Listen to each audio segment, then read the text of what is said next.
তাহলে শুনুন, বুখারীর হাদিস পড়তে থাকবো, 20 মিনিট মনোযোগ। যে হুজুর সিদ্দিক আকবর, আবু বকর, তিনি কিভাবে রসুলকে পাইলেন, কিভাবে আল্লাহকে পাইলেন, সানি ইয়াসনাইন কিভাবে হইলেন? আল্লাহ বলতেছে, ইয়া রাসূলুল্লাহ, আপনি গারে সূরের মধ্যে যখন ঢুকেছেন তখন আবু বকর আপনার আগে ঢুকেছে, আপনি দ্বিতীয়, আবু বকর প্রথম। মুহাদ্দিসিনরা একটু ইখতিলাফ করেছেন যে আমার নবী প্রথম, আবু বকর পরে। বলে না, এদিকে শান আগে আবু বকরের এই জন্য এসেছে যে আবু বকর আগে ঢুকেছে, বলেছে ইয়া রাসূলুল্লাহ গর্ত, এখানে গুহা, সাপ বিচ্ছু থাকতে পারে, ইয়া রাসূলুল্লাহ আপনাকে কিছু হতে দিব না যতক্ষণ পর্যন্ত আবু বকর বেঁচে আছে। ঠিক কি না? সেই আবু বকর সিদ্দিক প্রথম যখন কলমা পড়েছেন, 40,000 দিরহামের মালিক, এখনকার মোটামুটি কুমিল্লার মালিক আর কি। মারহাবা বলবেন না? মারহাবা। মালিক বানানেওয়ালা কে? আল্লাহ। 40,000 দিরহাম পুরাটাই আমার নবীর কদমে কোরবান। সুবহানাল্লাহ। আবু বকর সিদ্দিককে জিজ্ঞেস করলাম, সব দিয়ে দিলেন, পরিবার পরিজন? বলে ধুর বেটা, বুঝলি না তুই, যখন প্রেম করেছি পিছনে দেখার সময়, যাকে তাকে প্রেম করেছি নাকি? যাকে আল্লাহ ভালোবাসে তাকে ভালোবেসেছি। হিজরতের রাত 4,000 দিনার নিয়ে রওনা দিছে। আমার রসুলের যদি কোনো কিছু লাগে, যদি প্রয়োজন মিটাতে হয়, ওনার আব্বাজান ছিলেন নাবিনা, ছিলেন অন্ধ, ছিলেন বুঝতেন না। আসমা বিনতে আবু বকর, আমার আবু বকর সিদ্দিকের মেয়ে, ওনাকে বলতেছেন তোমার দাদা চোখে দেখবেন, একটা গর্ত করে দিলাম, এখানের মধ্যে কিছু পাতা টাতা রেখে দিলাম, ঢাকনা দিয়ে দিলাম, যদি টাকা পয়সা যে আবু বকর কি সব দিয়ে দিয়েছে দয়াল নবীর কদমে, না কিছু রেখে গিয়েছে? সরল সোজা মুসলমান ছিল, তো তুমি ওইখানে হাত দিয়ে একটু দেখাই দিও যে না আছে টাকা পয়সা, আবু বকর রেখে গিয়েছে, মনে তাসাল্লি থাকবে। সবাই দিত। প্রত্যেকবার যখন আবু বকর সিদ্দিক আমার নবীর কাছে দিতেন, হাদিয়া দিতেন, মুসলমানের জন্য, দ্বীনের জন্য, আল্লাহকে রাজি করার জন্য, রসুলকে যখন ভালোবাসতেন সবচেয়ে বেশি করে, সব দিয়ে দিতেন, প্রত্যেকবার বিজয় হইতেন, সব সময় বিজয় হইতেন। আমার আল্লাহর হাবিব, আমার পেয়ারা নবী ডাক দিয়ে বলতেন, সবাই দান করেছে কিন্তু আবু বকরের মতো কেউই দান করতে পারে নাই। আবু বকর সবচেয়ে বেশি দান করেছে। একদিন ওমর, হযরত ওমর বলে আমি দিব সবচেয়ে বেশি এবার। আজকে আর কোনোভাবে, আজকে আমার নবীর পাক জুবান থেকে বের হইতে হবে যে আজকে ওমর জিতেছে। মক্কা ফাতের পরে আসছিল এক সাহাবা, নাম কেউ আসতে, এখনকার যেরকম নাম কেউ আসতে মৌলবী, এই দাড়ির মধ্যে, টুপির মধ্যে, এগুলোর মধ্যে ইসলাম না, ইসলাম ভিতরে, ঈমান ভিতরের নাম। জুবান আপনার কাফের হয়ে আছে, দিল থেকে আপনার কথা বের হয় ঠিকই, জুবান কাফের, তো এজন্য কবুল হয় না। আল্লাহ ওয়ালাদের কাছে গেলে অসুস্থ হয়ে যায়, দেখার সাথে মারিজ হয়ে যায়। বললো কি ব্যাপার, দেখার সাথে সুস্থ হয়ে গিয়েছি কেন? বলে তার দিলও ঈমান, তার জুবানও ঈমানদার, তার দিলও ঈমানদার, বলা লাগে নাই দেখার সাথে। ইজা রুযুকির আল্লাহ, ওই যে আমার নবী বলেছেন, এক আশিক যখন আরেক আশিককে দেখে তখন আল্লাহর কথা মনে পড়ে। সুবহানাল্লাহ। যেখানে মনে খোদা চলে আসছে, ওখানে আবার কিসের রোগ বালাই, কিসের পেরেশানি? কি বুঝলেন? কিচ্ছু বুঝেন নাই। কান থেকে দিল পর্যন্ত পৌঁছাইতে হবে। এখানের মধ্যে পৌঁছানোর পর এবার তালা দিয়ে চাবি, মায়েরা চাবি হালাই দিবেন, যেটা ঢুকাইছি এটা আর বের করবো না। আজকে থেকে মালাকুল মউত চলে আসবে, কিন্তু আমার নামাজ কাজা হবে। আকিমুস সালাত আলা যিকরি, নামাজ কায়েম করুন। 5 ওয়াক্ত দুপুর সেজদা দিয়ে আসলে হবে না, কায়েম করার কথা বলা হয়েছে। মন থেকে পড়ুন যে আল্লাহ, আর কাউকে না, তোমার কাছে এসেছি, সব ছেড়ে দিয়েছি, শুধু তোমার কাছে এসেছি। ওই সময় মাথার মধ্যে এটা রাখলে হবে না, বিবি সাহেবা কইছে মাছ আইনো, গোশত আইনো, বাজারে যাইও শাক সবজি আইনো, লিপস্টিক আইনো, মেকআপ আইনো, এগুলো চিন্তা করলে হবে? ভাইয়ের আমার, আবু বকর সিদ্দিক, ওই যে বলছিলাম, হযরত ওমর বলতেছে না এবার আমি সবচেয়ে বেশি দান করব। ওনারা দান করার সময় কম্পিটিশন করতেন, দেওয়ার সময় কম্পিটিশন করতেন। সিদ্দিক আকবর বলতেছে আজকে তো দেওয়ার মতো রসুলকে কিছুই নাই। চাদর বিছালেন, প্লেট, বাটি, পাতিল, জামা, কাপড়, সবাইকে বলতেছেন তোমরা সবাই একটা কাপড় রাখো, বাকি সব কাপড় দাও। এখন মন তো একটু খারাপ লাগে যে আব্বাজান কাপড় চোপড় দিয়ে দিলে, একটাই দিয়ে কিভাবে?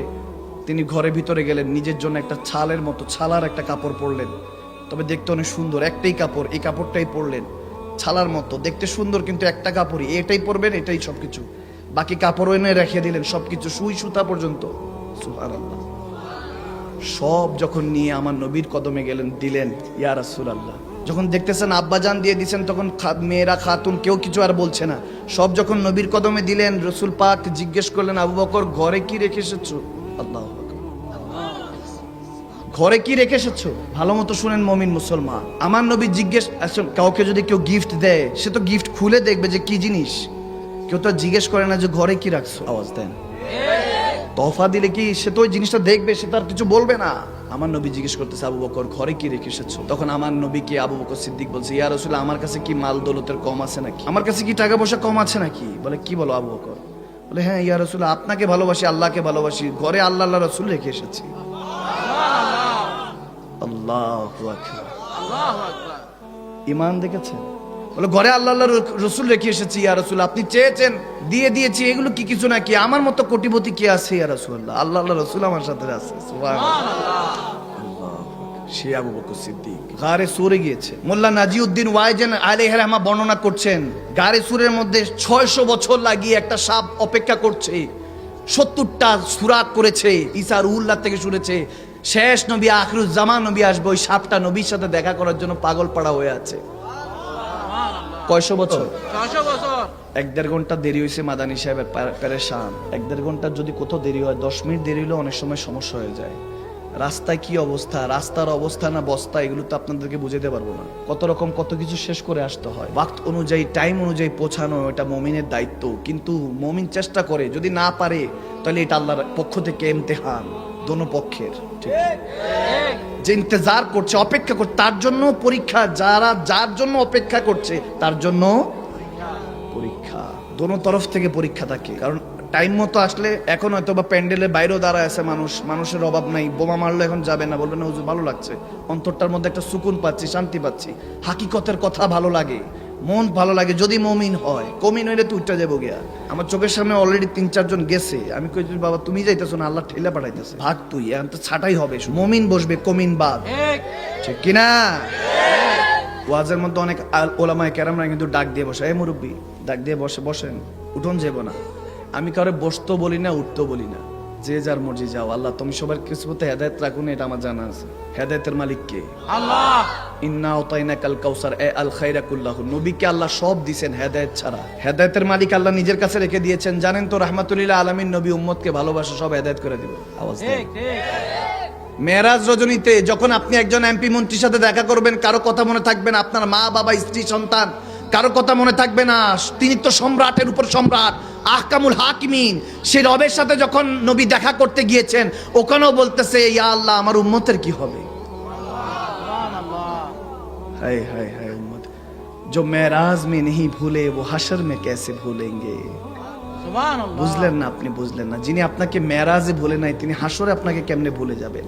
আমার উম্মতের কি হবে? আল্লাহ গুনাহ করে ফেলেছে, তোমাকে জানে না, চিনে না, দেখে নাই তো, আমাকেও দেখবে না, কিন্তু আমাকে না দেখেও তো বিশ্বাস করবে, ভালোবাসবে। ঠিক। এটার নামই তো প্রেম, এটার নামই তো ঈমান, না দেখে ভালোবাসা। আল্লাহ আমার ওই উম্মতের কি হবে যারা আমি নবীকে দেখে নাই কিন্তু শুনেছে 1450 বছর আগে মক্কা মদিনার অলিগলিতে মা আমিনার কোলেতে আব্দুল্লাহর ঘরেতে কেউ একজন এসেছিল জগৎবাসীকে আল্লাহর বান্দা থেকে বন্ধু বানাবার জন্য, হেদায়েত, ইনসানিয়ত, ঈমানিয়তের নূর দিয়েছে। সেই নবীকে একটাবার যদি আল্লাহ দেখার তৌফিক দাও, এভাবে তাহাজ্জুদের মসলায় হয়তোবা দুই চোখের পানি ছেড়ে কাঁদবে। আমার নবী বলতেছেন টেনশন নিস না, এ উম্মত টেনশন নিস না। সাহাবাদের সাথে খেতাবাত করছেন, সাহাবাদের জিজ্ঞেস করছেন, বলে আজব, তোমাদের কাছে আজব ইমানদার কাদের মনে হয়?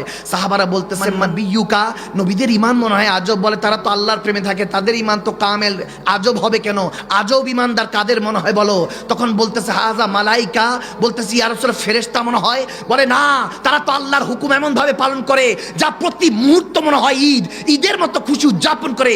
ফেরেশতারা আল্লাহর হুকুম পালন করে, হাকাম পালন করে, তারা তো আল্লাহর কুরবাত নসিব হয়। তারা যে ইমান তো অনেক মাশাআল্লাহ অনেক চমৎকার, আজব ইমানদার বলো। তখন বলতেছে ফানাহনু ইয়া রাসূলুল্লাহ, সাহাবা রাসূলুল্লাহ বলতেছে ইয়া রাসূলুল্লাহ তাহলে কি আমরাই সে আজব ইমানদার? বলে তোমরা তো সব সময় সকাল থেকে দুপুর, দুপুর থেকে রাত, সন্ধ্যা সব সময় চেহারায় ওয়াদোহা দেখতে থাকো, যে চেহারা দেখার জন্য তামাম দুনিয়ার মাখলুকাত নবী তো নবী ইউসুফ আলাইহিস সালামের খুবসুরতি সৌন্দর্য যেখানে হারিয়ে যায়, যেই নবীর নাখুন মোবারকের কাছে, সেই নবীকে তো তোমরা শুভ শাম দেখো, সকাল থেকে দুপুর দেখো, তোমাদের ইমান কামেল হবে না তো কাদের? আজব বলো, আজব ইমান কাদের? তখন আমার নবীকে বলতে লাগলেন সাহাবায়ে রাসূলরা, ইয়া রাসূলুল্লাহ আল্লাহু রাসূল আলাম, আপনি আর আপনার মওলাই তাহলে ভালো জানেন। তখন নবী চোখের পানি ছেড়ে দিয়ে বলতেছে তোমাদেরকে মোবারকবাদ যে আমি নবীর হাতে কলমা পড়ে মুসলমান হয়েছো, কিন্তু তাদেরকে আমি 7 বার মোবারকবাদ দিচ্ছি যারা দেখে নাই, শুধু শুনেছে, তারপরে একটাবার দেখার জন্য কাঁদে, রাতের ঘুমকে আরামের ঘুমকে হারাম বানিয়ে যারা বসে থাকবে ছাতক পাখির মতো, সেই উম্মতদেরকে 7 বার মোবারকবাদ জানাচ্ছি যারা দায় না দেখে কলমা পড়ে মুসলমান হয়ে আছে। সুবহানাল্লাহ। কয়বার? 7 বার। আমাদেরকে এবার একটু বলুন, ওটার লায়ক কি হয়েছি? আওয়াজ দেয় না, কি উত্তর দিবেন? নবীজি আপনাকে এত সম্মান দিলেন, উম্মতিকে এত উপরে দিলেন, সাহাবাদেরকে 1 মার্তাবা, আমাদেরকে 7 মর্তাবা। চিনলেন না তো, যে চিনেছে সে পেয়েছে, ঠিক কিনা? ঠিক। এখনো নবীজি যেখানে ঘুমায় তিনিও সেখানে ঘুমায়, আওয়াজ দেয় না। সিদ্দিক আকবর, আবু বকর সিদ্দিক, ওই যে বলছিলাম 600 বছর ধরে একটা সাপ অপেক্ষা করছে নবীকে একটা নজর দেখবো। সুবহানাল্লাহ। সুবহানাল্লাহ। কিন্তু যারা তাজা তাজা আশেক তাদের ইশকের মাকাম তো আরো উপরে, সে না দেখে 600 বছর ইন্তজার করছে। আর একজন তো সবকিছু ছেড়ে, সব ঘর বাদ ধন সম্পত্তি সন্তানাদি সব ছেড়ে মক্কা থেকে মদিনায় হুজুরের সাথে হিজরত করছে। সুবহানাল্লাহ। সুবহানাল্লাহ। আল্লাহু আকবার। পিছনে আমার আল্লাহ রাসূলকে রেখে এসেছি, সঙ্গে নবীকে নিয়ে যাচ্ছি, কিসের ভয়? মুমিন এই জজবানুন, এই জজবানুন। যখন ওই সিদ্দিক আকবর বলতেছেন, ইয়া রাসূলুল্লাহ, আপনি ভিতরে পোকা থাকতে পারে, বিচ্ছু থাকতে পারে, বিষাক্ত কিছু থাকতে পারে, আপনি দাঁড়ান, আমি দেখছি, ভিতরে সামনে গেলেন। এজন্য সানি ইয়াসনাইন বলেছেন, নবী গো আপনি দ্বিতীয়, ইশকের মামলায় আপনাকে ভালোবেসে আবু বকর সিদ্দিক প্রথম হয়ে গিয়েছে। সুবহানাল্লাহ বলেন না? সুবহানাল্লাহ। গেলেন, জামা কাপড় ছিটতে ছিটতে, রুমাল ছিটতে ছিটতে, বেচারা 600 বছর লাগায়া 70টা গর্ত করছে। সিদ্দিক আকবর 69টা গর্ত বন্ধ বন্ধ গারে সুরের। আমার নবী ভিতরে ঢুকে দেখতেছে সিদ্দিক আকবর শুধু ওনার লজ্জার স্থান ঢেকে রেখেছেন আর নিজেকে গুটিয়ে রেখেছেন। বলে, ইয়া রাসূলুল্লাহ, ইজ্জতের বিষয়, এই জন্য এটা করতে পারিনি, একটা ছিদ্র আছে, ওটার মধ্যে পায়ের মুড়িটা ঢুকিয়ে বন্ধ করে রেখেছেন। সাপ ছবল দিচ্ছে, ছবল দিচ্ছে, উফ করেন না। নবীকে ভালোবেসেছি, উফ করা যাবে না। পুরুষ ওইখান থেকে এসেছে, পুরুষ ছোট থেকে বড় হয়, মা বোনেরা যখন কষ্ট পায় কেঁদে ফেলে, কান্নাকাটি করে, পুরুষ কাঁদে না, পুরুষ রাগ হয়, এটা পুরুষের ফিতরত। কাঁদতে পারে না, তাকে জানিয়ে দিয়ে দেওয়া হয়েছে, পুরুষকে জানিয়ে দেওয়া হয়েছে বিয়ে শাদী করতে হবে, তোমাকে জিম্মেদারি নিতে হবে, তুমি পুরুষ, তুমি কাঁদবে কেন? পুরুষ কাঁদতে চায়, কাঁদতে পারে না। আমি কেঁদে দিলে পুরো পরিবারটা হেরে যাবে, সাহারা হারিয়ে ফেলবে। পুরুষ কাঁদে না, মনের ভিতরে মনের সমস্ত কষ্টগুলি লুকিয়ে রাখে। কিন্তু যারা হাকিকতে মুমিন হয়ে যায়, পুরুষ থেকে আরো উপরে চলে যায়, নবী কামলিওয়ালার প্রেমিক হয়ে যায়, তারা আর যখন কোনো দুনিয়ার কোনো কিছুতে কাজ হয় না, কোনো পেরেশানি কাজ হয় না, দুনিয়ার সমস্ত ইমতিহান আসলো, বলে আল্লাহ আলহামদুলিল্লাহ, জানি তুমি ইমতিহানগুলি দিচ্ছ, ইমতিহান না দিলে তো তোমাকে ডাকতেও পারতাম না। সুবহানাল্লাহ। সুবহানাল্লাহ। তুমি আমাকে পেরেশানি দিচ্ছ। নবী তো বলেই দিয়েছেন যে সবচেয়ে বেশি পেরেশানিতে নবী রাসূলরা থাকে, এরপরে মুমিন মুসলমানরা থাকে। সুবহানাল্লাহ। আল্লাহ ওয়ালারা থাকেন সবচেয়ে পেরেশানিতে। আপনি কি মনে করছেন ওলামায়ে কেরাম হুজুররা খুব ভালো থাকে? না, কষ্টে থাকে। তারপরে নবীর দিন তেনাদের মাথার উপর জিম্মেদারি, কাউকে বলে না, কষ্ট থাকলেও বলে না। হুজুরটা জুবান থেকে শুনতেছি কোরবানি দেওয়া সওয়াবের কাজ, ফাসাল্লি লিরাব্বিকা ওয়ানহার, শুনতেছেন হুজুর থেকে তাফসীর, কোরবানি বড়টা নিয়ে আসছেন। হুজুরের বেতন ওই 10,000-ই। জিজ্ঞেসও করেন না হুজুর কোরবানি দিয়েছেন, আপনার জন্য কিছু কি কোরবানি গোশত দিব? হুজুরটা কোনো রকম 1-2 কেজি গোশত কিনে বাচ্চাদের জন্য নিয়ে যায়। তারপরে নবীর দিন পড়তে দেয় না। আলেমী দিনদেরকে কখনো আপনারা চিনবেন না। আমরা ওই জামানায় চলে এসেছি যে আল্লাহর বালাদেরকে, আলেমী দিন যাদের থেকে শিখি তেনাদেরকে গালিগালাজ করি, নাউজুবিল্লাহ। তাদের জুবান থেকে নবীর শানে বেয়াদবি বের হয়। মা খাদিজাকে বলে 7-8 বার তালাক খেয়েছে, নাউজুবিল্লাহ। আপনি ইউসুফ আলাইহিস সালামের সূরা ইউসুফ পড়েন নাই? 90 বছরের যদি জোলেখা যৌবন দিয়ে দিতে পারে আল্লাহ, আপনি এখনো মা খাদিজাকে চিনেন নাই, বুঝেন নাই? আপনি আপনার বদনসিব, আপনি মাকে কিভাবে সম্মান করতে হয় জানেন না। মুমিনদের মা উম্মাতুল মুমিনিন, তেনাকে নিয়ে বাজে মন্তব্য করেন, বোঝা গেল আপনি হালাল জাদা। মাঝে মাঝে চিন্তা হয় আল্লাহ কোন দুনিয়াতে আমাদেরকে পাঠিয়েছে, কোন নবীর উম্মত হিসেবে পাঠিয়েছে, ওটা লায়ে কি না? আমরা আমার কথা শুনতেছেন আপনারা, আমার নাপাক জুবান দিয়ে কথা শুনতেছেন, এটার হিসাব আল্লাহর কাছে কেমনে দিব আমি জানি না। এখান থেকে যদি 2-4টা যুবক যদি পরিবর্তন হয়, প্রত্যেকদিন খেতাবাতে এগুলি বলতে থাকি, ধৈর্য ধরে থাকতে পারি না, ইন্তজার করতে পারি না। এখন 20-20 একটা আসর আছে, নীল হয়ে গেলেন, উফ বলতেছেন না, গরম হয়ে গেল, গুহা গরম হয়ে গেল। নবী জিজ্ঞেস করলেন, আবু বকর কি হয়েছে? ইয়া রাসূলুল্লাহ কিছু হয় নাই, আপনি ঠিক আছেন? সুবহানাল্লাহ, আল্লাহু আকবার। কি ভালোবেসেছেন রাসূলকে। নবীজি বুঝেছেন, তখন বলছে এদিকে আসো, পাও দিল, বলতেছে ওই সাপটা আমার সাথে 600 বছর দেখার জন্য অপেক্ষা করছে, আটকাইস না, তুইও আসো, কয়ও আসে। সুবহানাল্লাহ বলেন না? শুধু ইনসানই ভালোবাসবে আমি নবীকে, মাঝে মাঝে জীবজন্তুরাও তো আমার নবীকে ভালোবাসে, ঠিক কিনা? শুনেন নাই হরিণের কাহিনী? ইয়া রাসূলুল্লাহ, আমার বাচ্চারা দুধ পান করবে শিকারি থেকে, আমার নবী বাঁচায় দিলেন না? হাই হাই হাই, সবাই ভালোবাসার সুযোগ পেয়েছে, আমরাই পালাম না, আমরাই বদকিসমত। হ্যাঁ, যখন সিদ্দিক আকবর যখন পা দেখালেন, ইয়া রাসূলে মনে হয় সাপ, বলে সমস্যা নেই আসতে দাও, সাপটার পরে দেখা করলো, চলে গেল, নবীজি থুতু মোবারক দিয়ে মালিশ করে দিলেন, সাথে সাথে ভালো হয়ে গেল। हम आहे यहाँ तुम्हारे लिए, उठें भी वहाँ तुम्हारे लिए। ইয়া রাসূলুল্লাহ, আপনার লোয়াবে দাহান বিয়ে অনেক অসাধারণ, আপনার থুতু মোবারক অসাধারণ, আপনার জন্যই দুনিয়াতে এসেছি, আপনার জন্যই হয়তো হাসরে ময়দানে আল্লাহ কাল হাসরে উঠাবে। সুবহানাল্লাহ। বেহেশতের পাতায় পাতায় লতায় লতায় নবীর নাম, আর শো আল্লাহর নামের পাশে নূরি নবীজির মনোগ্রাম, আর শো আল্লাহর নামের পাশে নূরি নবীজির মনোগ্রাম, নূরি নবীজির মনোগ্রাম। আল্লাহ জান্নাতে বানালেন নবীর প্রেমেতে, আল্লাহ জান্নাতে বানালেন নবীর প্রেমেতে, হাসরে করিবেন নবীর শানে দেখাতে। সুবহানাল্লাহ। আল্লাহ কোরআনে পাঠালেন নবীকে চেনাতে, দুনিয়া বানালেন নবীর শান বুঝাতে, দুনিয়া বানালেন নবীর শান বুঝাতে। সুবহানাল্লাহ বলুন না।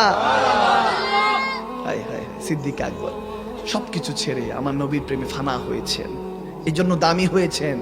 মাঝে মাঝে গ্যাপ দিবেন ভালোবাসায়, সবসময় দেখা করবেন দাম কমে যাবে, নবীজি বলতেছেন।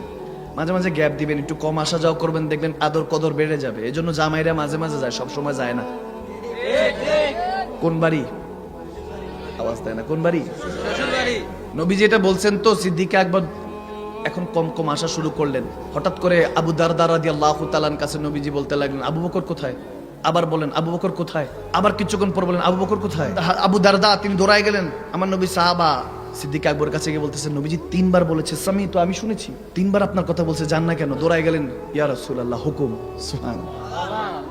আকা বলে, দেখতেছি না আজকে সারাদিনে কয়েকবার আসার কথা, আসলাই না, সারাদিনে মাত্র প্রায় 2-3 ঘন্টা ধরে গায়েব। সুবহানাল্লাহ। হায় হায়, দুনিয়া নবীকে খুঁজে, দুনিয়া চাহতা है रजा इलाही और अल्लाह चाहता है रजा मोहम्मद। सुभान। দুনিয়া আল্লাহকে রাজি করতে চায়, আল্লাহ হাবিবকে রাজি করতে চান, আর সেই হাবিব যাকে ভালোবাসেন তাহলে বুঝেন কেমন আল্লাহকে রাজি করেছে। সুবহানাল্লাহ বলে। তখন বলছি, ইয়া রাসূলুল্লাহ আপনি বলছেন একটু কম আসা যাওয়া করতে, তাহলে দাম থাকে, মানে ভালোবাসার আদর কদরটা বাড়ে। বলে, আর এটা তো অন্যের জন্য ছিল, তোমার জন্য নাকি? আল্লাহু আকবার। সুবহানাল্লাহ বলবেন না? দুনিয়াকে মিসাল শিখাচ্ছেন, ইশকের মাকাম সবার এক না, সবার জন্য আলাদা। আবু বকর তুই তো আমার জন্য, তোর জন্য আমি, আমি তোর জন্য, তুই আমার জন্য, সবার জন্য আলাদা হিসাব, যাতে ভালোবাসাটা বরকরার থাকে, ঠিক থাকে, আদব থাকে, বরকরার থাকে, সম্মান থাকে। এর জন্য সবার জন্য বলেছি, তোর জন্য তো না। কারণ তুই যা কিছু করিস আমাকে ভালোবাসার জন্য করিস। যখন যে এসেছে আমার কাছে কলমা পড়তে চেয়েছে, কোনো না কোনো মুজিজা দেখতে চেয়েছে, কোনো না কোনো দলিল চেয়েছে, সবাইকে দলিল দিয়েছি। কিন্তু আবু বকর যখন তোকে বলেছি কলমা পড়, তুই তো দলিল চাস নাই, বলেছেন ইয়া রাসূলুল্লাহ আল্লাহকে মান, তবে মেনে নিয়েছি। সুবহানাল্লাহ। দলিল থোড়া মাঙ্গা है उन्होंने। উনি কি দলিল চেয়েছেন নাকি? আরে যে দলিল চায় সে কি ভালোবাসে নাকি? ভালোবাসলে আবার কিসের দলিল? যে দলিল চাইলো বুঝবেন যে যদি ভালোবাসার দলিল চায় তাহলে বোঝা গেল সে ভালোবাসে। নবীজিকে নিয়ে যখন ব্যঙ্গ করলো সুমামা আজালা, আমি একটা সোশ্যাল মিডিয়াতে স্ট্যাটাস দিছি, তো এক যুবক কমেন্টস করছে, নবীজির শানে কি দুরূদ যেটা শিখিয়েছে, আল্লাহুম্মা সাল্লি আলা সাইয়্যিদিনা মুহাম্মদ ওয়া আলা আলি সাইয়্যিদিনা মুহাম্মদ কামা সাল্লাইতা আলা সাইয়্যিদিনা ইব্রাহিম ওয়া আলা আলি সাইয়্যিদিনা ইব্রাহিম ইন্নাকা হামিদুম মাজিদ। এটার বাইরে তো আর ওনারা দুরূদ শরীফ জানেন, এটা তাও এটা দুরূদ ইব্রাহিম দিছে, যেখানে নবীর নাম আগে। সুবহানাল্লাহ কয় না? সুবহানাল্লাহ। আমি বললাম দুরূদ ইব্রাহিম এটা কিভাবে হইলো? আমি জানি না। বারহাল আমি কাউকে কোনো ছোট করি না, যে যার হিসাব। আসলে আকল যতটুকু পৌঁছায়, পর্দা যতটুকু উঠে, এখন এলম তো সবার বিষয় এক না। যারা এই এলাকায় থাকে তাদের এলেম এতটুকুই, আর যারা বিদেশ ঘুরে আসছে যদি বলে জানো এত বড় 7 তলা 10 তলার উপরে দেখি আরেকটা প্লেন বসায় দিয়ে সুন্দর করে এটাকে বাড়ি বানাইছে, কেমন চমৎকার, সে বলে ও আচ্ছা, দেখি তো না, বুঝবে কিভাবে? আওয়াজ দেয় না।